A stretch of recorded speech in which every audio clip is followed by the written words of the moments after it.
You know what time it is. You know what time it is. How firm thy friendship. Oh, you know what time it is. Roll with them boys of the fall. You know what time it is. On the ground with a nose for the ball. You know what time it is. Blood, sweat, and them tears for this game. Leaving it all out on the field with no fear for you lames. And it's Buckeyes by a billion. We in the building with over 100,000. We represent from the uttermost to the public housing. And if we don't play, all wide receivers got your secondary shook, so they cook them like Bobby Flay. Hey, stay out of my way and trust me, cause I know it's OH. Somebody please give this brother an IO. Come on. What up, Buckeye Nation? Welcome to Scoop. We're pumped to be here, man. Got a good show planned for you guys. Got a little bit of recruiting intel to go through, man. I'm Devin. That's Funky. And as you can tell, man, I played the wrong intro video. I forgot that was up there. This is a Scoop show, our normal one every Sunday with me and Funky. So, man, a lot of exciting things going on, man. Chat, appreciate you guys for showing up. Hit that like button for us. Hit the subscribe button as well. Super chats are open. That goes to Pay It Forward here on Scoop. So we appreciate any support you guys give us there. Funky, man, I got to ask you a question. I know it's been a while and stuff, but do you remember what it feels like to be a national champion? That's my question. Yeah, actually, just this morning, Devin. It was literally the first thing that I thought. I woke up, actually sleeping on a couch right now, Devin, moving into college, and woke up and I was like, you know what?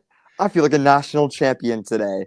So, woke up and I went on my run, felt like a national champion on my run, and got back and felt even more like a national champion. So I'm super excited to be here with you today, Devin, and to talk about Ohio State recruiting, Ohio State football, because every day just feels like stuff is going on. We're getting told stuff by players, and we have a huge visit weekend coming up for the first game of the season versus the Texas Longhorns. And yeah, but before I keep rambling, I want to shout out a new addition to the Buckeye Scoop family, Caleb. He's been doing great work since COVID. He was a writer for multiple other sites, and excited to have him with the family. And he has great work. We've already seen it early on at BuckeyeScoop.com, but just super knowledgeable, great writing skills, and covers all things Ohio State, not just Ohio State football, but Ohio State basketball, Ohio State baseball. Very knowledgeable, smart kid, and very excited to have him here on Buckeye Scoop. And hopefully we can get him on some live shows to share it with all of y'all who tune in to this every day, single day. Yeah, man. That's a big deal. Caleb, I've talked to him a little bit on Twitter, always followed his posts on there. And you want to talk about somebody that he builds relationships, right, with the recruits and stuff, has conversations with them like we do at the Buckeye Boyz, like we do here on Scoop, man. So saw a couple of his posts earlier. Get on the Scoop message board if you're not on there, man. He's already pumping out 2027 recruiting intel. Real good detail, man. Real good at writing it up. So I'm excited that he is joining the family. But speaking of family, man, chat, I just want to give you guys a shout out, dude. Everybody in the chat, we know Scoop has gone through some changes here recently with some things. But one thing hasn't changed, man, and that's y'all's support towards us here at the Scoop as we're doing what we're doing, man. And we really couldn't thank y'all enough, man. We appreciate you guys watching, hitting the like button, the super chats, all of it, man. It's been a rough time, dude. Scoop is it's a big team, man. We're all family here on Scoop. It's been an honor, man, to be added to the Scoop staff, man. I've loved it, man. These guys are awesome. Welcome me with open arms, and chat, you did the same thing. So seriously, from the bottom of my heart, I appreciate you guys showing up and the support that you give us, man. But I know you didn't come here to hear me tell you thank you. Funky, you want to add something to that before I... Yeah, Devin said all my words, but we had some little miscommunication, Devin, and there's two shows going on right now, so oops. Good. well, more the merrier, right? I was wondering why. Well, we can clear that up real fast for you. Me and Funky got about 20 minutes worth of updates for you, and we'll move on. Right, Funky, does that sound like a plan? That sounds like a plan. Perfect. Let's dive into it, man. We've told you guys, dude, that in the recruiting world now with NIL and all these changes that are going on with CSC, another change just got made. And that's kind of evening out the playing field a little bit. You have teams not playing by the rules whatsoever. You have teams riding the gray line, and you have teams like Ohio State following the rules to a T, right? Well, these teams living out here in the fantasy land, not following these rules, they're offering something we call funny money, money that is not going to fall through. And, I have always said that there are going to be some flips, man. There will be more flips in this class than there have been any previous classes. And in particular, it's because of money, man. It's because certain teams, we know who they are offering these recruits things that they don't even know that they can give them. Well, now as it's getting closer to signing day, some of these recruits are getting hip to that. I've spoke to a couple of them, and I know this is going on, man. So some flips are about to happen, man. Now, where Ohio State falls in there, I'm not quite too sure, but I know there will be some movement. It's not a secret. We've said it here on Scoop forever. That is not hearsay. That is not us going with our feeling or our gut. That's known, man. It's always happened in college football, but now it's, as we know, this year it went rampant, dude. Teams just went crazy with offering guys money, and we were all wondering, how in the heck are they able to do this? Well, come to find out, some of these teams not able to do it, not even able to come up with the money, and not because it's not going to pass the rule, but because they just overpromise things, man. So, Funky, you got anything to add to that? I mean, I absolutely do, Devin. And we can just start kind of talking about who do we think the Buckeyes are really going to look at for the flip targets. And the first one that comes to mind is Odom, cornerback commit to Nebraska. I really do think the Buckeyes are looking at a second cornerback in this class. And the Buckeye staff thought he was committed a few hours before his commitment. And Nebraska staff put in some overtime work and really got him to choose the Cornhuskers. But I really do think Ohio State's going to keep pressuring and keep pressuring and keep pressuring. And with a successful season, getting him on campus, if Nebraska is not, having a 10-2 year and whatever, they're 6-6 again or 7-5 again, then I really can see the Buckeyes flipping them. That'd be my first. That'd be my number one flip target for the Buckeyes. And I just, if you want to be an NFL player and you want to play cornerback in the NFL, then you go play at Ohio State. We went years and years without having a starter not make it to the NFL. From 2021 to 2022, it was a little bit of a dry spell. We had some younger guys playing, but just last year we had 2 cornerbacks taken in the first 5 rounds of the draft, and then this year we could have 2 more at least. Lorenzo, Matthews, and Iggy are all NFL guys to me. So I'm excited to see what the Buckeyes do with him, and I definitely can see him getting on campus as early as week 1. Yeah, no doubt. Funky, I know, we know, man, there's a certain position this year that in this recruiting class in particular that the Buckeyes are lacking on. So I expect some flip targets. There's 100% some defensive end, some defensive line flip targets out there somewhere as well. I haven't narrowed down on any in particular, but they are out there. The Buckeyes are on top of it, man. You could see some official visits happening from some people. You just don't know, man. But the Buckeyes are ready to go. Some of these rule changes have put the Buckeyes in a little bit better spot now for things. And we're going to get into that a little bit more when we get into Brilen Wac. But I wanted to ask you about that in particular real fast, man. You hearing anything about, flip targets, particularly with the defensive line that we're wanting to go? Or do you expect – Are the two position groups in this class the Buckeyes need to fill the most, in your opinion, cornerback and defensive line? Are we in agreement there? I think so. I think this defensive line class is already, I would consider it a pretty strong class. This is not a weak class by any stretch of the imagination. And we have 2 top 50 kids in the country, and Simeon and Kahari. So do I think the Buckeyes could look maybe a third top 50 kid on the defensive line? Absolutely. And I do think our eyes are set on the teams with a lot of commitments. And those two teams I'm really looking at are Texas A&M and USC in particular. I mean, I've been on this rant before, but one could argue that I have more sources within the USC program than I might with the Ohio State program. And that's a very sizable argument. I mean, I grew up going to games, friends with a ton of big time donors who are, give these kids their checks. And there's one name on the defensive end side that keeps popping up in these conversations. And I think the Buckeyes could look to grab him. He's a really talented kid.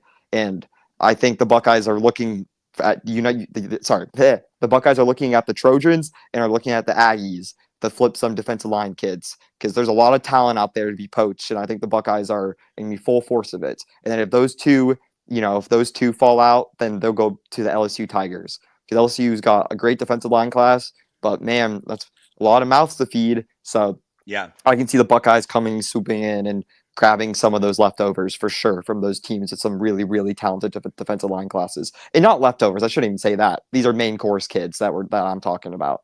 I mean, it's hard. Can't really go in too much right now, but there's some main course kids coming out of, especially, the SEC country and those teams with just a ton of commitments. Because how can you have a roster limit of 85? You can't take 30-person classes. That mathing does not math. So it'll be interesting. And I'm not sweating about the Deuce Gerald's to LSU commitment. That was nothing burr to me. I mean, you saw he went from Ohio State to Georgia to LSU to Oregon to committing to LSU. So I don't give that too much attention, even though Deuce was a great kid, another kid who probably would commit to Ohio State any other year. But, I really do like our class. But I really do think we're focusing on cornerback for these flip commitments. Yeah, I could see that as well, man. The chat, dude. Let me say one thing about Deuce Gerald's real fast, man.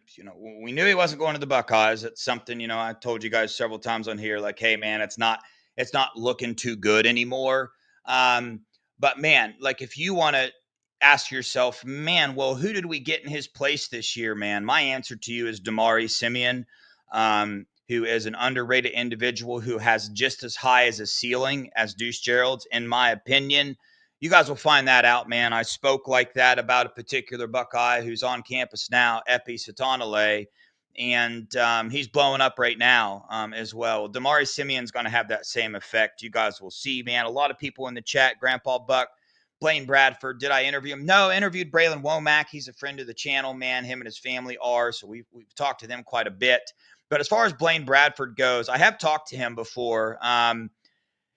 Man, and the intel I have is that is all literally just clickbait and everything else. I mean, I don't know how many times a kid needs to come out and say that he has shut down his recruitment, because that's what he came out and said. That's what he has done.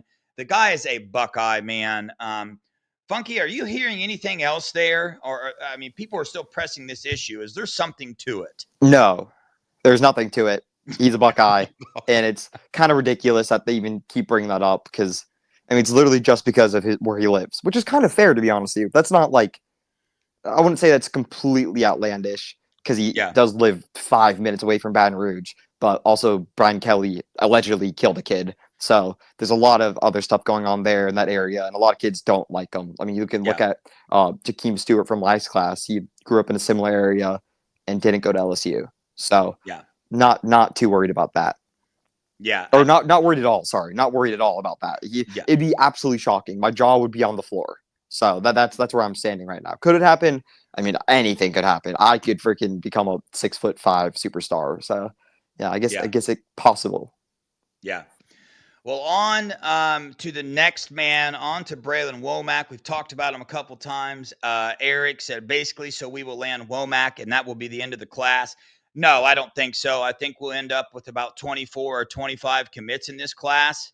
Do I know what those are going to be? No. Do I expect one of those guys to be Brilen Wac in this moment right here as we talk? Yes, I do. Friend of the channel, if you haven't seen interviews, go back and watch him, man. The dude has wanted to be a Buckeye forever. Loves the atmosphere, fits the Buckeye mold perfectly. But just to keep it blunt, man, I mean, everybody knows it's out there that, hey, man, what the Buckeyes are doing with nil compared to other teams, was the holdup here in this recruitment as well. The Buckeyes are not going to overpay for recruits. They're not going to do what some of these desperate teams are doing. And it has come out that the top two, Ohio State and Auburn, I would have told you it was Ohio State and Florida. And, you know, I still want to stand strong to that. But from what I'm reading off of message boards, the Florida message board and the Auburn message board, yeah, I think it could be Ohio State and Auburn. But I know Ohio State's still standing pretty strong in a good spot. And I think some of these rule changes that have recently been made where the Buckeyes can now incorporate collectives into some of their deals, that's going to give them the opportunity to juice up some of these deals, and this one in particular. So I'm still feeling good. But if you want an update, a week before he commits, him and his dad will be on this show, and we will be interviewing him. So take that for what it's worth to you guys. He's going to be coming on our show and giving us an update before he commits. But man, I hope we land Brilen Wac. And, you know, from my sources where we stand, we are still in a good spot. But listen, man, I mean, you guys already know what it is. I don't think I need to go into the things that could possibly happen right before. But this guy wants to be a Buckeye bad. Really, really bad. Funky, anything to add to that? Yeah, and him going on the show a week before he commits is a great sign. So I agree with you. I think I would still have my crystal ball on Brilen Wac to Ohio State, but we will know. Trust me, we will tell you. We'll probably know about 7 days prior to his commitment, you know, and we'll let you guys know. But I still think he becomes a Buckeye, and I can see Ohio State, you know, maybe getting 1 or 2 flips, Brilen, and then getting some late bloomers in the cycle. There always is late bloomers, guys. There always is. There's always guys that are 3 stars right now who end up being top 150 kids, top 200 kids by the time the class ends. Happens every year. So I definitely see the Buckeyes doing that. I mean, you saw last year we had 2, you could argue 2 of our best freshmen on the team, minus, you know, the 5-star kids, are Epi and Turbo Rogers, who are kids we didn't get until signing day, was it? So it was late, yeah. Super late. So that's it will be a good class. It already is a good class, and it's going to be a, you know, good. I don't see any of these kids flipping. Let's just say that. Caden Dixon Wyatt smoke, I don't think that's a real thing. I'm not sure who else is. I'm not sure who else is really in flip watch. So I'd be shocked if any of our guys flipped. And I think we add, you know, 3, 4 more. We end up with 25, 26 kids, like a normal class that we usually have. Yeah, and our average is looking great. Thanks for bringing that up. We're still 5th on average on 247, and that's a great class. We're literally playing with a hard budget because someone wrote a good article about this today, and I saw it, that we're not here to pay. Oh, no, it was the helping technician. Yeah, kudos to him. We had a great piece today on the board. Ohio State isn't here to pay development kids. We're here to pay players that, you know, can make impacts now. And we're not going to pay development kids because we're not paying to watch them develop. So I like what we're doing, and I really trust what Ryan Day and the staff are doing. And I mean, they're going to do a great job. And we're using the portal better than anyone else. And it's going to be, we have a great team this year. We have the even better team coming next year. And then in 2027, who knows what our team looks like. But KV and St. Clair looks damn good. So I don't see us losing many games that year. Yeah. Yeah. Hey, guys, listen, if there's one aspect of this Ohio State program you need to trust, it is the part of the program, Mark Pantoni, I believe, where, you know, their evaluations on these guys, right? We have proof right in front of us, man. This freshman class coming in right now in fall camp, there are some absolute studs just shining, man. Epi Satonale, Tavian St. Clair, Quincy Porter, Riley Pettijohn, TJ Alford. Trajan Odom is even being talked about on the defensive line, man. Jarquez Carter, Maxwell Roy, the defensive tackle we got out of Pennsylvania, the heavyweight wrestler, I believe state champion wrestler. He's 6'3", 310 pounds with a 6-pack. Okay, so the dude hasn't been practicing much, but, you know, he's coming in ready. Offensive line, Jake Cook, Javon McFadden. These are all guys that weren't ranked high, but they're killing it. And they're killing it against elite talent. You know what I mean? So a long way to go in some of these guys' developmental aspects. But what the Buckeyes, man, have down to a science, what Mark Pantoni and that recruiting department have down to a science is their breakdowns of these guys. Like when we go out and get Cam Brickle and we're sitting there looking at his recruiting ranking, the Buckeyes aren't doing that, man. The Buckeyes chose Cam Brickle over who's that 4-star out of Alabama, defensive tackle. He delayed his commitment. Emmanuel Ruffin, right? The Buckeyes held off there, right? And they took Cam Brickle. They took Cam Brickle when they were in on several ones. So they're trusting their evaluations. And so far, their evaluations have not let us down. We can't really judge it. I mean, you got to wait 2 to 3 years after the class before you can really dive in and judge how these guys are doing, how the class really was, right? But as of right now, the 2025 class, man, it is off to a amazing start, man. Am I wrong in saying that is this normally how it goes with the Ohio State classes, Funky, you would say, where this many freshmen come in and get talked about like this? I just feel like there's a tad bit more freshmen this year being talked about than there normally is. I could be wrong there. What's your take? No, totally. The hit rate on this freshman class looks great. I mean, we heard great things about Jake Cook in the spring. Now we're hearing great things about what's his name? Javon McFarland in the fall. We've always heard good things about Carter Lowe. I mean, we've been told he looks like, absolute mammoth out there. He looks bigger than what we thought, stronger than what we thought, and he's great. Then we're hearing about great stuff about Phillip Bell, great stuff about, Tavian St. Clair. I heard it was one of the stars of yesterday's practice, given it was probably against, the third team, but I heard he looked like an absolute star doing so. Then, Devin Sanchez always gets that hype. So, that's a lot of guys right there. And then a lot of guys in the defensive line. You look at Epi and Zion are getting a lot of hype, especially Epi. Then there's two of the guys in the middle are getting a lot of hype. One of them is, playing from behind a little bit right now, but happens to everybody. But yeah, a lot of kids showing out, and it's a great class. Fahim Deline was one of my favorite kids in the class, and anyone in the Ohio State staff you would talk to about him, they're like, man, he's arguably our best kid in the class, or behind Devin and Tavian, because Devin and Tavian are different. Those kids are top 5 NFL draft picks, but Fahim Deline was right there. So I'm gonna butcher his name a lot, and Fahim Delane. Fahim Delane, sorry. Oh my God, I'm gonna get And it's Javon McFadden. Oh my God. You said JJ McFarland. Oh Lord. I love it, bro. That's all right. They know what you're talking about. I know who I'm talking about too. I promise. It's just names. Me and names do not go together. Yeah.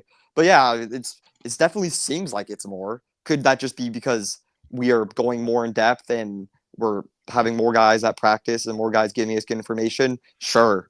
But we'll see. We'll see on game day. We'll see next year. That's really what we can really see. We could just be. We won't know until the bullets are flying. That's when you know. That's when you correct. Know. Yeah. Well, even if you look at the 24 class, man, you got Eric Menson, Dominic Kirks, those guys. Eric Menson was ranked outside the top 1,000, and he is literally catching buzz inside the Woody. So again, won't know for sure, like Funky said, until it's time to put the money where your mouth is, right? Get on the field and do the thing. But right now, it seems like they're developing above their ranking, right? For those people that focus on that, man. We got a super chat, shorter show tonight because we had a little mishap, man. We're gonna get off here and let Nevada and B Moses do their thing. But Mike Green with the $4.99. I'm gonna read this, but I might break your heart, Mike. Dev, you heard it from me first. Phillip Bell is going to take someone's spot this year. Dude is a dog. Nobody's talking about him. Mike Green, I don't think he's taking anybody's spot this year. But what I will say about Phillip Bell, I don't know if anybody remembers, Funky. I don't know if you remember, but he used to be a 5-star kid. The number 1 ranked receiver in the class. Okay, so Mike, the dude is a dog. He's not being talked about near enough. You saw it in the spring game, him showing up and showing out. He was one of those, political drop his rankings. He committed to the Buckeyes, didn't go to some camps they wanted him to go to, so they tanked his ranking. But he was the you don't go from the number one receiver to out of the top 20 receivers. That doesn't explain to me how that happens, Funky. You know what I mean? It doesn't. And I know this kid. He grew up in my backyard. I mean, Mission Viejo High School, literally in my backyard. Trust me, I've seen this kid play. Yeah, trust me. The same high school that the quarterback commit this year, Luke Valle, is going to right now, and they're an elite passing offense. That's what they're known. They've won the passing tournament in Southern California back-to-back years. That's better than Mater Dei, better than St. John Bosco. So they're legit a passing threat school, and Philip Bell's a dog. He's dealing with, from what I heard, he was dealing with some injuries yesterday, maybe some other stuff that we don't fully know about, so I'm not going to go into it too much, but he's a dog, and I've known that. Literally grew up in my backyard. I've been seeing this kid play since I could remember. We're about the same age and, same class. So definitely got to watch him. Or actually, no, not same class. I'm a year older than he is. But yeah, seems like the same class because, they overlap a lot. But, great kid, and excited to watch him be a Buckeye. I mean, there's so much talent in the wide receiver room. We never will have to go to the portal for wide receivers. That just will never happen. Like, it's just ridiculous. No. Like, we'll have 4 guys on the roster every year that could be on really NFL rosters, if we're being honest. So, and 4 guys that'd probably be wide receiver 1 or 2 on every single team in college football, and probably 1 on 80% of them. So, that's the thing that people don't really understand. It's like, I see these wide receiver rankings. If you think any of those guys on those wide receiver rankings that anyone posts about the Big Ten or college football in general, let's just center in the Big Ten. And you think anyone that would play for us that's outside Ohio State, you're wrong. I'm sorry. Those kids would be 5th string receivers at Ohio State. So if you're 1-2, no, I'm serious. I'm not trying to sound biased. I'm being serious. People are never going to, you can't realize that because they don't really realize what we have here until you look back at it and you're like, wow, they're all first round picks. Where was this guy taken? Oh, not the first round. Because if you really look at this year's Ohio State team, I mean, J.J. Smith and Cardinal Tate are the best 2 wide receivers in the Big Ten. Brandon Inniss is probably, 4th or 5th. I can only think of maybe 1 or 2 kids better than him. And you look at Mylan Graham, and he's right there with Brandon. So, yeah, but people don't really get that. But, yeah, great show today, David. Yeah. No, yeah, the Philip Bell thing, man. Listen, dude, the thing about these recruiting services, right, is let's just say, I can't remember whether it was On3 or 247, but I know for a fact Philip Bell was ranked the number 1 wide receiver. On both of those, on 247, they have him as the 42nd receiver, and on On3, they have him as the 28th. Okay, so I just want to kind of show you guys the discrepancies that happen inside of, these things. But, yeah, man, great show. Hopefully you guys enjoyed the little updates we got for you, man. Expect some flips. I would expect about 24, 25 recruits in this Buckeye class, man. Stay tuned for Brilen Wac. What I meant to mention, Funky, is this Caden Dixon Wyatt stuff. His mom is coming on the show for sure, by the way, this Thursday, and she's going to give Buckeye Nation a message about this super chat thing. There's a super chat, Devin. I see. You saw it? Okay, you got it. Yeah. Just want to make sure I don't miss it. And she's going to let you guys know how she feels about Con 3 as well, because Con 3 is the one that started this. Caden is going to flip thing. So hey, let's hear it. Oh boy, I'm excited. She is going, and she's got the inside on it. Oh yeah, she is not afraid to tell you exactly. Your guys' jaw will drop when you hear the stuff that she's about to say on this show. Hey, so I'm sure she talks to a good source in his recruitment for sure. So yeah, I'm sure she's got the goods. You haven't even told me this yet, Devin. So now I'm gonna be tuning in. I'm gonna be. Yeah. I'll tell you afterwards. It's wild, bro. But yeah, Mike Green, thanks again for the $1.99. Dev, I'm saying this because he is in every highlight. Mike, I agree, man. It's just the room is so loaded that the only part of your comment that I don't agree with is that he's going to take – now, I could see him taking somebody's spot in the 2 deep or something like that. But as far as taking a starting role, the roster's too loaded for that. But, Mike, you hit the nail on the head with that super chat by bringing up Philip Bell, because he is wildly underranked because who knows why. But I think Mike Green's convincing me to put an anytime touchdown bet on Philip Bell in the Grambling game. Yeah. Maybe Philip Bell sees end zone versus Grambling. We're up 70. Kavian St. Clair to Philip Bell, 70-yard touchdown pass. You saw their connection in the spring game, man. That touchdown he had in the spring game, that was a hard catch. That was a big time catch, diving into the back of the end zone. Ball from Tavian St. Clair, so I can see it now in the Grambling game, dude. Let me know where you find that at. I'll place it with you, man. But, yeah, Mike Green better place it with us. A group play. No doubt. All right, y'all. Hey, we appreciate the heck out of you guys for joining us. Sorry it was a shorter show. But hey, go over, check out B Moses and Nevada. Hopefully they're still going. They got some juicy scum stuff that I want to hear as well. So appreciate y'all, man. Funky, any final words? Yep, just go over right now. Just click off our video and go click on Buckeye Scoop video. And yeah, there's another one live going. They have Intrinsic on, and a big show for them right now. All right, y'all. We appreciate you guys. Stay blessed. OH. IO.